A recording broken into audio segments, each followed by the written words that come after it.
జనసేన అధినేత పవన్ కళ్యాణ్ లక్ష్యంగా జగన్ కొత్త పొలిటికల్ స్కెచ్ సిద్ధం చేస్తున్నారా? ఆ జిల్లాలో పార్టీని బలోపేతం చేయడం ద్వారా వచ్చే ఎన్నికల్లో కూటమికి చెక్ పెట్టాలని వైసీపీ అధినేత భావిస్తున్నారా? ఆ రెండు జిల్లాలో ఆ పార్టీ స్వింగ్లో ఉంటే ఆ పార్టీని అధికారంలోకి వస్తుందా? గతంలో జరిగిన కొన్ని ఎన్నికల ఫలితాలు అదే విషయాన్ని స్పష్టం చేస్తున్నాయా? అందుకే జగన్ అక్కడ స్పెషల్ ఫోకస్ పెట్టారా?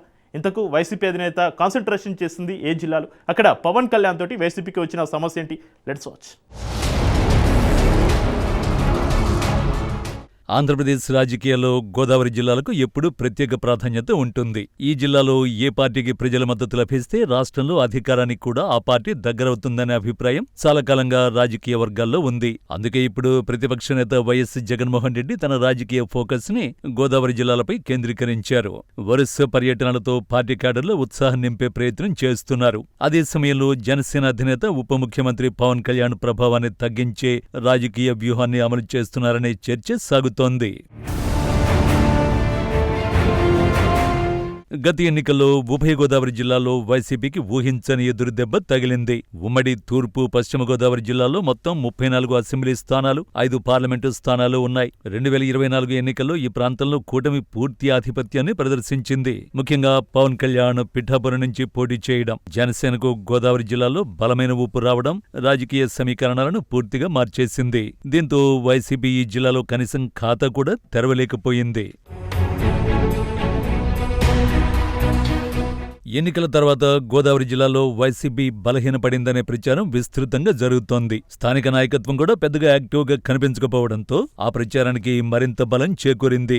అయితే ఇటీవల జగన్ వరుస పర్యటనలు ఆ పరిస్థితిని మార్చే ప్రయత్నంగా కనిపిస్తున్నాయని రాజకీయ వర్గాలు అభిప్రాయపడుతున్నాయి. మొదట ఆక్వా రైతుల సమస్యలపై భీమవరం పర్యటన చేపట్టారు. ఆ పర్యటనకు క్యాడర్ నుంచి మంచి స్పందన లభించిందని వైసీపీ వర్గాలు చెబుతున్నాయి. భారీ సంఖ్యలో కార్యకర్తలు, అభిమానులు తరలిరావడంతో పార్టీ క్యాడర్లో కొత్త ఉత్సాహం కనిపించిందని ఆ పార్టీ నాయకులు భావిస్తున్నారు. అదే సమయంలో రాజకీయ ప్రత్యర్థులు మాత్రం అది పార్టీ శ్రేణుల సమీకరణ మాత్రమేనని, ప్రజాభిప్రాయాన్ని ప్రతిబింబించదని అంటున్నారు. భీమవరం పర్యటన తర్వాత ముద్రగడ అంత్యక్రియలకు జగన్ హాజరు కావడం కూడా రాజకీయంగా చర్చనీయాంశమైంది. కాపు సామాజిక వర్గంలో బలమైన గుర్తింపు ఉన్న కుటుంబంతో అనుబంధాన్ని కొనసాగించడం ద్వారా ఒక రాజకీయ సందేశాన్ని ఇవ్వాలని ప్రయత్నించారనే విశ్లేషణలు వినిపిస్తున్నాయి.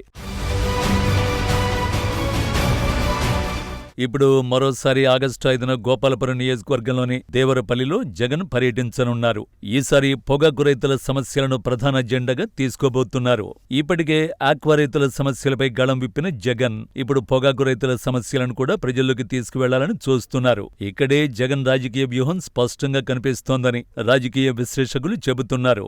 రైతుల సమస్యలను ప్రధాన అంశంగా తీసుకుని ప్రభుత్వ వైఫల్యాలను ప్రజల్లోకి తీసుకువెళ్లాలన్నదే లక్ష్యంగా కనిపిస్తోంది. ఆక్వా రైతులు, పొగాకు రైతులు, వ్యవసాయ రంగ సమస్యలు ఇలా ప్రతి వర్గంతో నేరుగా మమేకం కావడం ద్వారా పార్టీని మళ్లీ బలోపేతం చేయాలని జగన్ ప్రయత్నిస్తున్నారట.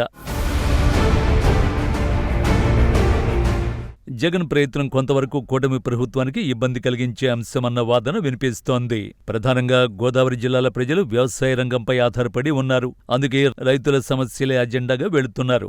మరోవైపు జనసేన మాత్రం గోదావరి జిల్లాలో తమ బలం ఏమాత్రం తగ్గలేదని ధీమాగా చెబుతోంది. పవన్ కళ్యాణ్ ప్రభావం ఇంకా బలంగానే ఉందని, వచ్చే ఎన్నికల్లో కూడా అదే పరిస్థితి కొనసాగుతుందని జనసేన నాయకులు అంటున్నారు. ముఖ్యంగా పిఠాపురంలో పవన్ కళ్యాణ్ సాధించిన విజయంతో ఆ ప్రాంతంలో జనసేనకు ప్రత్యేక గుర్తింపు ఏర్పడిందని వారు చెబుతున్నారు.